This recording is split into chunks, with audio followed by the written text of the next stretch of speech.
जय हिंद फ्रेंड्स, आपका स्वागत है हमारे इस यूट्यूब चैनल पर।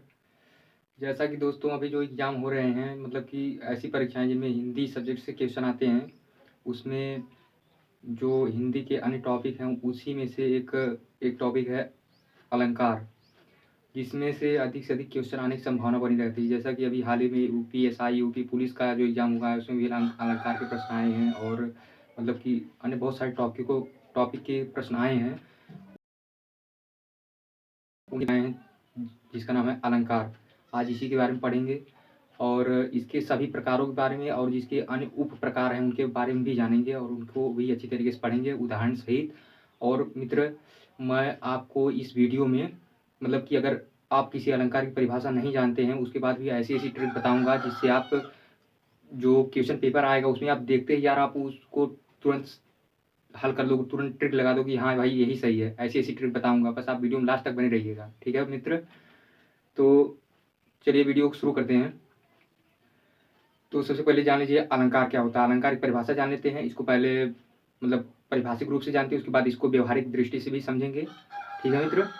तो अलंकार क्या होता है इसके बारे में अलंकार के बारे में सबसे पहले जानते हैं। काव्य की शोभा बढ़ाने वाले धर्मों को अलंकार कहते हैं। अलंकार मुख्य रूप से 2 प्रकार के तो होते हैं, लेकिन इनके जो अन्य मतलब कि मुख्य रूप से 2 प्रकार के होते हैं, लेकिन इनके अन्य उप प्रकार भी हैं। इनके अन्य उप प्रकार हैं जैसे शब्दालंकार के भी अन्य 5 प्रकार हैं। उसके बाद अर्थालंकार जो है, अर्थालंकार के 100 से अधिक प्रकार हैं लेकिन इसके कुछ मुख्य जो उप प्रकार हैं उनके बारे में परीक्षा में पूछा जाता है। जिन-जिन उप प्रकार के बारे में परीक्षा में पूछा जाता है उसके बारे में पढ़ेंगे। और शब्दालंकार में जो है कि जो 5 प्रकार होते हैं उनको पूर्ण रूप से पढ़ लेंगे। ठीक है मित्र? तो आज सबसे पहले हम इसकी भी मतलब अलंकार के जो 2 प्रकार होते हैं उसमें भी सबसे पहले हम अर्थालंकार को पढ़ेंगे। ठीक है? तो अर्थालंकार की परिभाषा एक बार जान लीजिए होती क्या है। तो अर्थालंकार में जहाँ पर काव्य में अर्थ से संबंधित चमत्कार पाया जाता है पद्य में, वहाँ पर अर्थालंकार होता है। ठीक है मित्र? अर्थालंकार के बारे में ऐसा माना जाता है कि इसके 100 से अधिक भेद हैं। इसके कुछ मुख्य प्रकार हैं जिनको हम आज बताएँगे और इसकी ट्रिक भी बताएँगे। आप यार क्वेश्चन पेपर में देखते ही आप तुरंत ट्रिक लगा दो कि हाँ भाई यही सही है। ऐसी-ऐसी ट्रिक बताऊँगा, तो वीडियो में लास्ट तक बने रहिएगा। तो अर्थालंकार के बारे में हमने जान लिया। इसका सबसे पहला महत्वपूर्ण प्रकार है उपमा अलंकार। तो उपमा अलंकार क्या होता है? जहाँ समान गुण, समान धर्म, समान स्वभाव के आधार पर किसी वस्तु की तुलना किसी दूसरी वस्तु से की जाए, वहाँ पर उपमा अलंकार होता है। और उपमा अलंकार के एक उदाहरण लेते हैं। उपमा अलंकार का एक उदाहरण लेते हैं। जैसे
तो यहाँ पर देखिए मित्र, यहाँ पर एक उदाहरण हमने लिया है, पीपर पात सरिस मन डोला।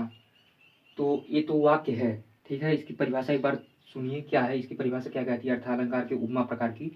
तो उपमा अलंकार में ये होता है कि किसी समान धर्म, किसी समान गुण, शोभा और शोभा के आधार पर किसी वस्तु की तुलना जब दूसरे से वस्तु से की जाती है तो वहाँ पर उपमा अलंकार होता है। यहाँ पर पीपर का जो पत्ता है उसकी तुलना मन के साथ की गई है कि जिस प्रकार पीपर का पत्ता हर क्षण हर समय डोलते रहता है, उसी प्रकार हमारा मन भी चंचल होता है और उसी प्रकार मतलब कि क्षण क्षण भर में वो बदलता रहता है। मतलब कि कभी कुछ कहेगा मन, ये कर लें, वो कर लें, ऐसा कर लें, ऐसा कर लें, बार बार मन बदलता रहता है। तो यहाँ पर क्या बात हो गई? पीपर पात सरिस मन डोला, पीपल के पत्ते के समान हमारा मन डोलता है। ठीक है? तो यहाँ पर पीपल का जो पत्ता है उसकी तुलना मन के साथ की गई है। ठीक है, तो यहाँ पर उपमा अलंकार होता है। तो उपमा, अब इस उदाहरण को देखने के बाद इसका निष्कर्षता मतलब कि क्या व्यवहारिक परिभाषा होगी उसको जानते हैं। जहाँ पर किसी वस्तु की तुलना किसी दूसरी वस्तु के साथ की जाए और साथ में वाक्य में, अब इसकी ट्रिक क्या है वो भी जान लीजिए। वाक्य में अगर सा सी से समान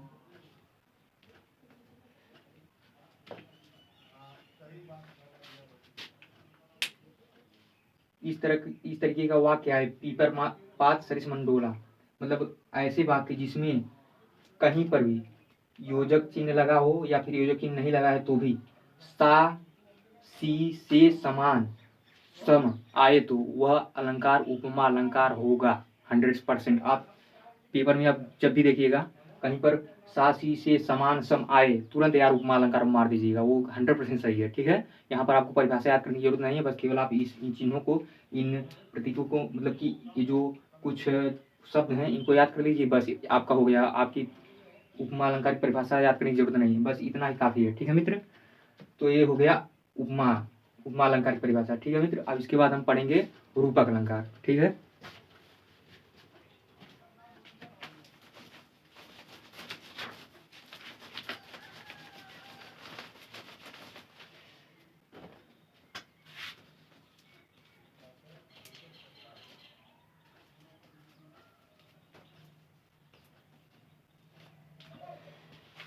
अब देखिए मित्र, रूपक अलंकार में क्या होता है, इसको आप, इसकी परिभाषा होती है कि जहां उपमेय को ही उपमान का रूप मान लिया जाए वहां पर उपमा अलंकार होगा। ठीक है, ये इसकी परिभाषा है।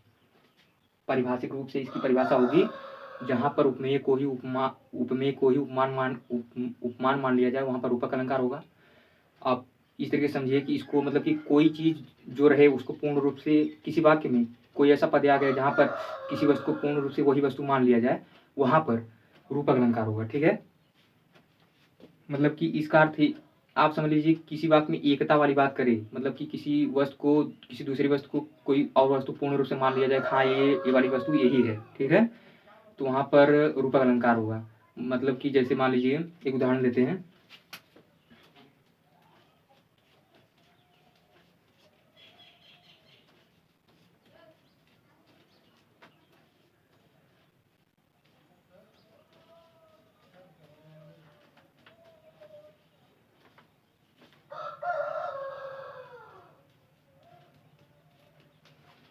यहाँ पर देखिए, ये रूपक अलंकार का एक उदाहरण है, मैया मैं चंद्र खिलौना लय हूं।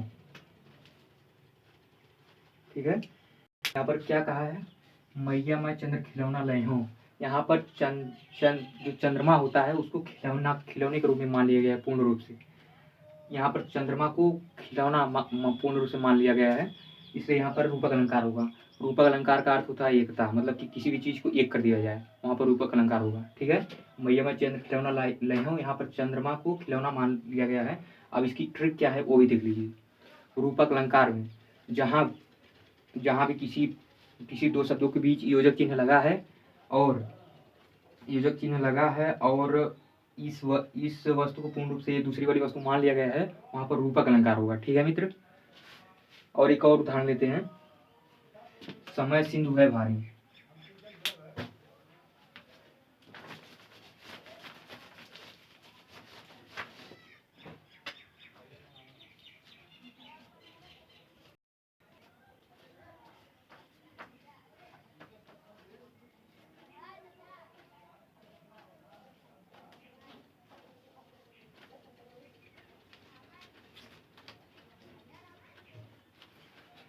एक दूसरा उदाहरण है रूपक अलंकार का, समय सिंधु है भारी। यहाँ पर भाई ये रूपक अलंकार कैसे होगा ये भी जान लीजिए। यहाँ पर जो समय है उसको सिंधु मान लिया गया है, समय सिंधु है भारी, यहाँ पर समय को सिंधु मान लिया गया है, अर्थात समय सिंधु है भारी, अर्थात समय जो है समुद्र के समान गंभीर है। ठीक है, इस यहाँ पर ये बात कही हुई है। यहाँ पर एकता कैसे हुई, यहाँ पर समय को पूर्ण रूप से सिंधु मान लिया गया है, ये जो है समय उपमेय है और ये उपमान है। ठीक है मित्र, ठीक है। और यहाँ बीच में देखिए योजक चिन्ह लगा, इसलिए भी रूपक अलंकार होगा। तो फिर से एक बार मतलब कि इसके रूपक अलंकार की फाइनल परिभाषा जान लीजिए। जिस वाक्य में योजक चिन्ह लगा है और उपमेय को उपमेय को पूर्ण रूप से उपमान मान लिया जाए, वहाँ पर रूपक अलंकार होगा। ठीक है मित्र, चलिए ठीक है। फिर अब नेक्स्ट उदाहरण देते हैं।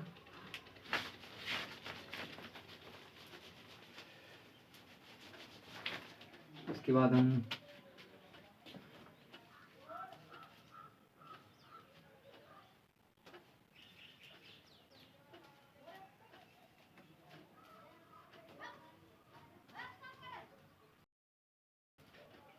जानेंगे उत्प्रेक्षा अलंकार के बारे में। उत्प्रेक्षा अलंकार कहाँ पर होता है। सबसे पहले इसकी परिभाषा जान लेते हैं। जहाँ उपमेय में उपमान की संभावना की जाए, वहाँ पर उत्प्रेक्षा अलंकार होता है। ठीक है मित्र, जहाँ उपमेय में उपमान की संभावना की जाए, वहाँ पर उत्प्रेक्षा अलंकार होता है। इसका एक उदाहरण देते हैं, उसके बाद आपको पूर्ण रूप से समझ में आ जाएगा।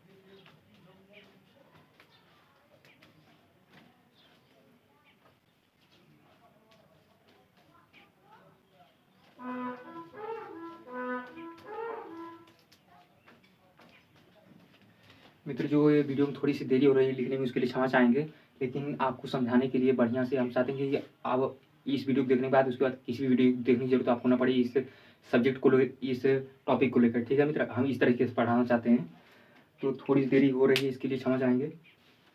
ये उत्प्रेक्षा अलंकार का एक उदाहरण है, इसको सबसे पहले देखते हैं। उस काल क्रोध से तन कांपने उनका लगा, मानो हवा के वेग से सोता हुआ सागर जगा। यहाँ पर देखिए, उस काल क्रोध से तन कांपने उनका लगा, मानो हवा के वेग से सोता हुआ सागर जगा। यहाँ पर उपमेय में उपमान की संभावना की जा रही है। ठीक है मित्र, यहाँ पर उपमेय में उपमान की संभावना की जा रही है। ये तो परिभाषिक रूप से हो गया। अब इसकी ट्रिक क्या है वो भी जान लीजिए। ठीक है मित्र, इसकी अब ट्रिक जान लीजिए।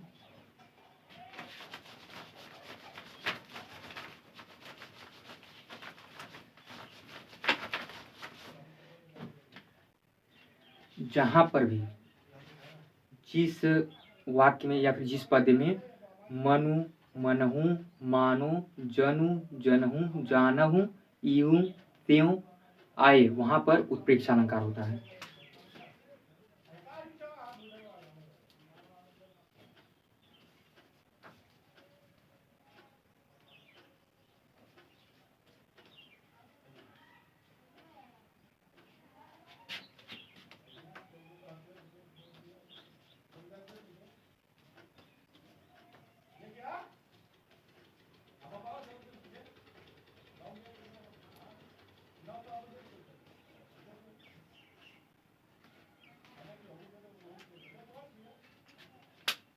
ये उनका जो है, अगर ऐसे शब्द किसी पद में या फिर किसी भी वाक्य में आ रहे हैं तो वहां पर उत्प्रेक्षा अलंकार होगा। ठीक है मित्र, जैसे कि अभी जो मैं उदाहरण दिया हूँ, उस काल क्रोध से तन कांपने उनका लगा, मानो हवा के वेग से सोता हुआ सागर जगा। यहाँ पर देखिए, इस उदाहरण में मानो आया है ना, मानो आया है ना भाई, तो ये जो है मानो आया, इसलिए उत्प्रेक्षा अलंकार होगा। ये आपको परीक्षा में यार परिभाषा याद करके जाओगे तो यार आपको मतलब कि इसको छांटने में जो आप उसमें जो पद दिया रहेगा, पद्यांश दिया रहेगा, उसको जब आप छांटोगे यार उसमें समय लग जाएगा, अगर आप परिभाषा के अनुसार आप छाटेंगे तो। अगर इस तरह से आप ट्रिक जानते रहेंगे, इन शब्दों को जानते रहेंगे और इन प्रतीकों को जानते रहेंगे, तो आप तुरंत यार जो पेपर है उसका तुरंत आंसर आप धड़ दे मार देंगे। ठीक है मित्र, तो जिस भी वाक्य में या पद्यांश में मनु जनु जानहु, मानो जानो, मानव आए, वहां पर 100% उत्प्रेक्षा अलंकार होगा। ठीक है मित्र, आइए तो फिर अब नेक्स्ट देखते हैं।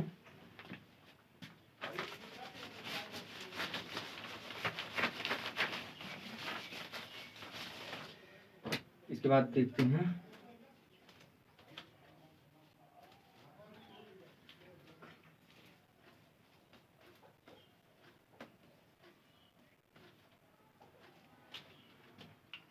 इसके बाद हम पढ़ेंगे उल्लेख अलंकार के बारे में। उल्लेख अलंकार क्या होता है, ठीक है। तो उल्लेख अलंकार जहाँ पर किसी पदार्थ या किसी वस्तु की वर्णन अलग अलग तरीकों से किया जाए वहाँ पर उल्लेख अलंकार होगा, ठीक है। फिर से एक बार परिभाषा को देख लीजिए। जहाँ पर किसी वस्तु की या फिर किसी भी चीज़ की वर्णन कई तरीकों से किया जाए वहाँ पर उल्लेख अलंकार होगा। जैसे एक उदाहरण लेते हैं, उसके बाद आपको अच्छी तरीके से समझ में आ जाएगा।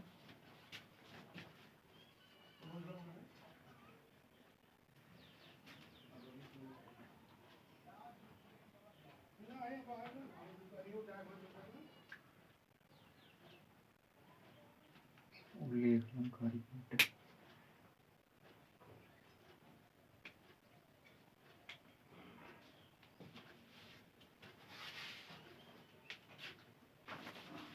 अलंकार तो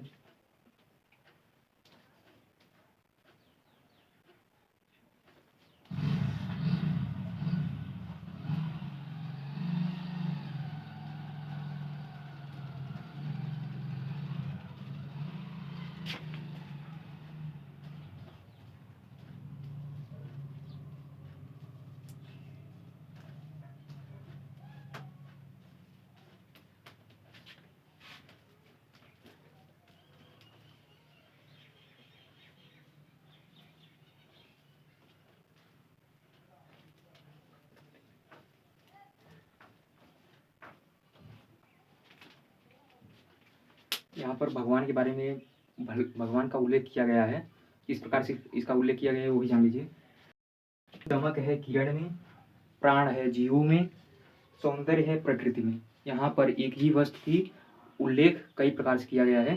जैसे कि देखिए यहाँ पर भगवान की जो है मतलब कि उल्लेख किया जा रहा है, वर्णन किया जा रहा है। सबसे पहले किस तरीके से, सबसे पहले इसको भगवान को किरण में चमक के रूप में माना गया है। उसके बाद जीवों में प्राण के रूप में माना गया है। उसके बाद सौंदर्य को प्रकृति के रूप में माना गया है, ठीक है। यहाँ पर भगवान का उल्लेख किया जा रहा है। देखिए यहाँ पर 3 प्रकार से भगवान का उल्लेख किया गया है। तो चमक है किरण में, प्राण है जीवों में, सौंदर्य है प्रकृति में, ठीक है मित्र। ये हो गया उल्लेख अलंकार, ठीक है। अब अगला वाला देखते हैं।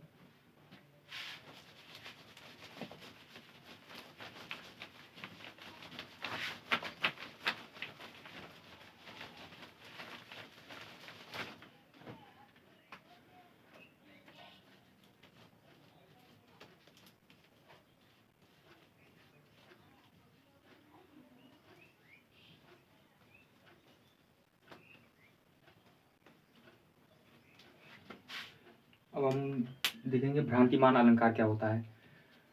भ्रांतिमान अलंकार की सबसे पहले परिभाषा जान लेते हैं क्या होता है। जहाँ पर सदृश के आधार पर किसी वस्तु को कुछ और ही समझ लिया जाए, ठीक है, वहाँ पर भ्रांतिमान अलंकार होता है। तो ये तो पारिभाषिक रूप से हो गया। अब व्यवहारिक रूप से समझते हैं कि भ्रांतिमान अलंकार क्या होता है। जैसे आप किसी वस्तु को देख लिए और वहाँ पर आपने समझ लिया कोई और वस्तु। जैसे आप रात में कहीं जा रहे हैं और मतलब हल्का हल्का दिख रहा है, अंधेरे का समय है और आप रास्ते में कोई मतलब कि रस्सी वस्सी पड़ी है और आप एक नज़र में देखें उसको तो आपको लगा अरे भाई यहाँ पर सांप है और आप अचानक से डर गए।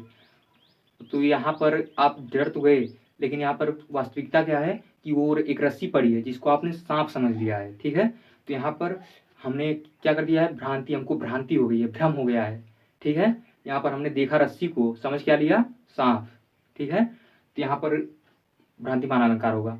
यहाँ पर हमको भ्रांति हो गई क्योंकि वास्तविक रूप से वो कुछ और है और हमने उसको कुछ और ही समझ लिया है, ठीक है। तो यहाँ पर भ्रांतिमान अलंकार हो गया है। इसका एक उदाहरण लेते हैं जो अक्सर परीक्षा में पूछा जाता है।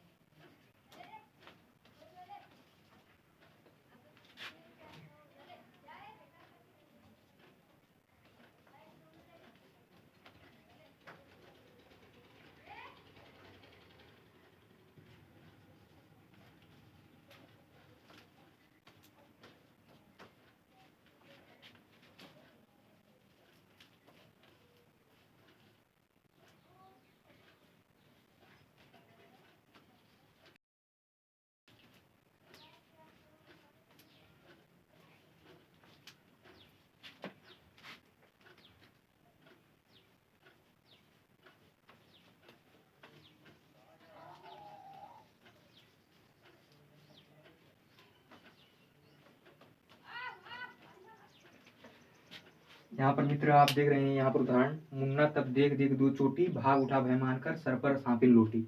यहाँ पर एक लड़का है जो अपनी माँ के पास जा रहा है और देखता है सर पर दो चोटियाँ हैं, लेकिन वो कुछ और ही मान लेता है। उसको लगता है कि यहाँ पर दो सांप लोटे हुए हैं, तो वो डर कर भाग जाता है। यहाँ पर उसको क्या हो गई, भ्रांति हो गई।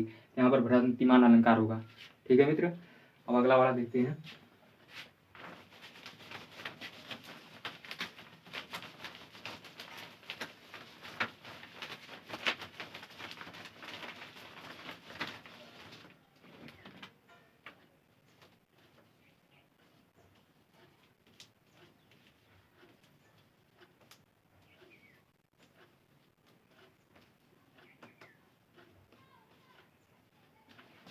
विभावना अलंकार।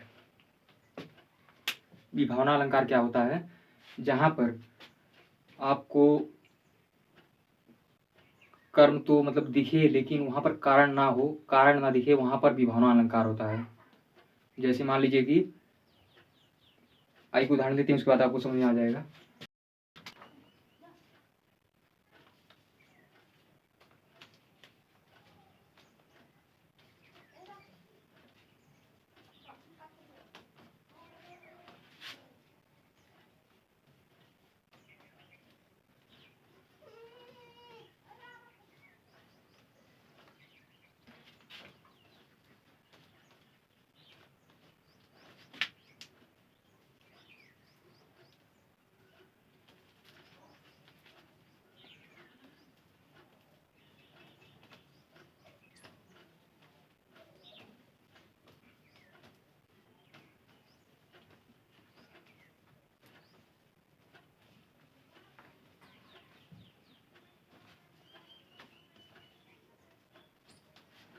एक उदाहरण है, इसको पहले एक बार पढ़ते हैं। बिनु पद चले सुने बिनु काना, कर कर बिनु कर्म करे विधि नाना। यहाँ पर कर्म तो हो रहा है, लेकिन कारण नहीं दिख रहा है। ठीक है ना मित्र, यहाँ पर लिखा गया है बिनु पद चले, बिना पैर के चलते हैं, बिना कान के सुनते हैं, इसके बावजूद भी, कर्म किए बिना भी वो सभी कार्य को करते हैं। यहाँ पर भगवान की चर्चा की गई है, उनसे संबंधित एक पद्य है। यहाँ पर आप आसानी से समझ सकते हैं, यहाँ पर कारण नहीं है फिर भी कर्म हो रहा है। ठीक है, इसलिए यहाँ पर विभावना अलंकार होगा। विभावना अलंकार वहाँ पर होता है जहाँ पर कारण नहीं हो और कर्म को प्रदर्शित किया जाए, वहाँ पर विभावना अलंकार होता है। ठीक है मित्र, और इसकी ट्रिक क्या है, विभावना अलंकार में आपको बिनु बिना बिने बिना जहां पर आए वहां विभावना अलंकार हो जाएगा। ठीक है मित्र, तो ये हो गया विभावना अलंकार। इसके बाद अब अगला वाला देखते हैं।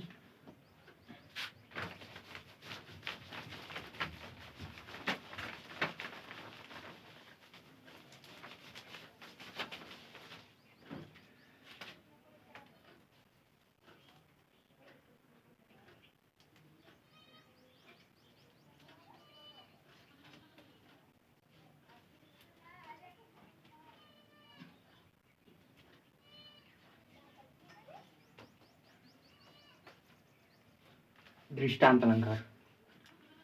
दृष्टांत अलंकार क्या होता है, जहां पर उपमेय और उपमान तथा उनके गुणधर्मों के बीच बिंब प्रतिबिंब संबंध हो, वहां पर दृष्टांत अलंकार होता है।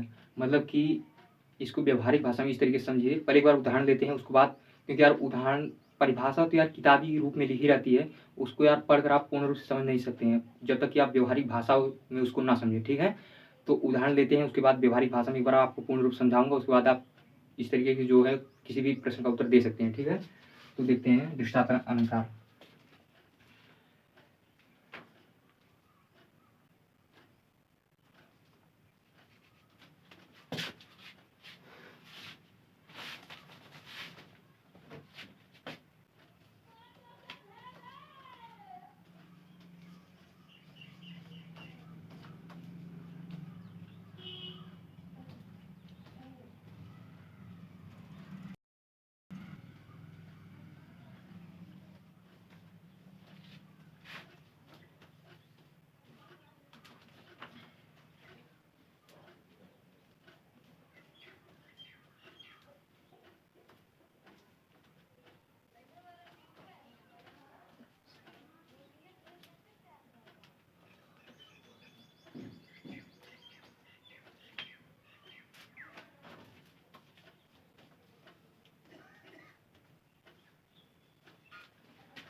उदाहरण क्या है? सठ सुधरहि सतसंगति पाई, पारस परस कुधातु सुहाई। उदाहरण क्या है भाई? सठ सुधरहि सतसंगति पाई, पारस परस ही कुधातु सुहाई। यहाँ पर बात ये हो रही है कि जो सठ हैं, जो मूर्ख हैं, जो बुरे लोग हैं, वो सत्संगति पाकर ही सुधर सकते हैं। जिस प्रकार पारस पत्थर जो है एक अधातु, एक किसी भी कोई भी धातु हो उसको सोना बना देती है। तो यहाँ पर इसका मुख्य निष्कर्ष क्या है उसको जाने, उसके बाद जो है कि इस तरीके के सभी उदाहरण जो है मतलब इस दृष्टांत अलंकार संबंधित जितने भी प्रश्न आएंगे पेपर में उसको आप अच्छी तरीके से हैंडल कर सकते हैं। ठीक है, यहाँ पर बात समझेंगे कैसे। यहाँ पर देखिए सबसे पहले वाक्य को एक बार और पढ़ लेते हैं। सठ सुधरहि सत्संगति पाई, पारस परस कुधातु सुहाई। यहाँ पर जो उपमेय है और उपमान है उसमें बिंब प्रतिबिंब भाव प्रकट हो रहा है। मतलब कि जिस पद में भी आपको कोई ऐसी बात कही जाए, कहनी हो और उसके लिए आपको एक अन्य उदाहरण भी देना हो, वहां पर दृष्टांत अलंकार होता है। ठीक है, मतलब कि आपको कोई बात कहनी है, आपको कोई बात कहनी है, आपने कहा और उसके बाद एक उदाहरण भी दे दिया, एक अच्छी सी युक्ति भी उसमें सुझा दी कि हाँ ऐसे ऐसे होता है। ठीक है, तो वहां पर दृष्टांत अलंकार होगा। जैसे यहाँ पर मुख्य पॉइंट क्या है? सठ सुधरेंगे सत्संगति पाई, सठ सुधरेंगे सत्संगति पाकर। जिस प्रकार से पारस पत्थर जो होता है वो एक कुधातु जो होती है उसको भी सोना बना देती है, उसी प्रकार। ठीक है मित्र, यहाँ पर दृष्टांत अलंकार इस प्रकार समझ सकते हैं। तो अब अगला वाला देखते हैं।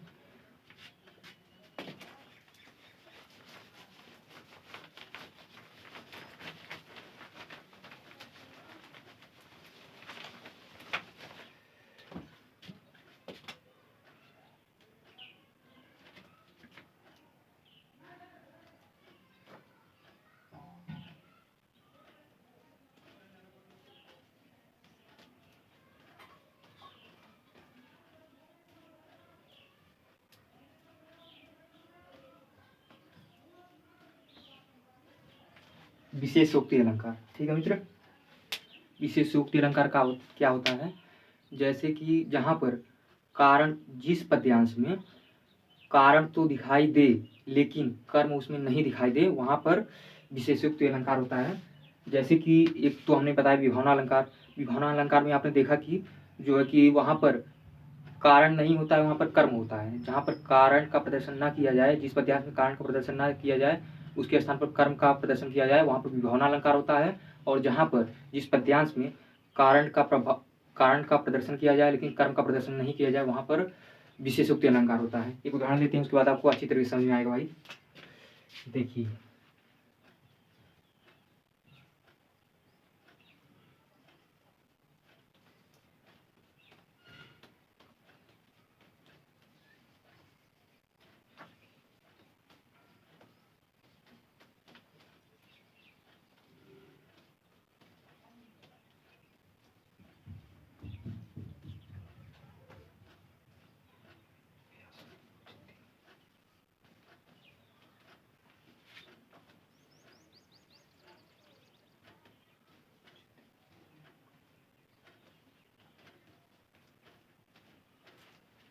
नेत्रों से जल की वर्षा होने पर भी प्यास नहीं बुझती।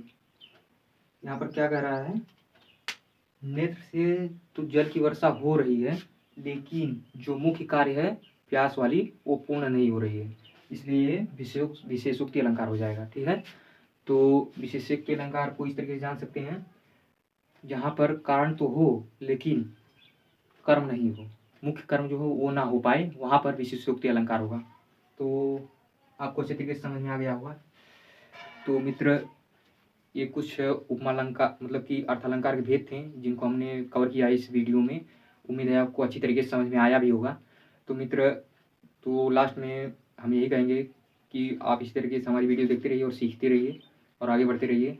साथ में ये भी कहेंगे कि मित्र हमको जो है सपोर्ट कीजिए यार, क्योंकि हम भी मतलब कि इतना समय दे रहे हैं आपको, तो आप भी मतलब कि कुछ तो यार सपोर्ट कीजिए। कम से कम चैनल को सब्सक्राइब कर दीजिए और लाइक कर दीजिए, शेयर कर दीजिए, सब्सक्राइब कर दीजिए, कमेंट कर दीजिए।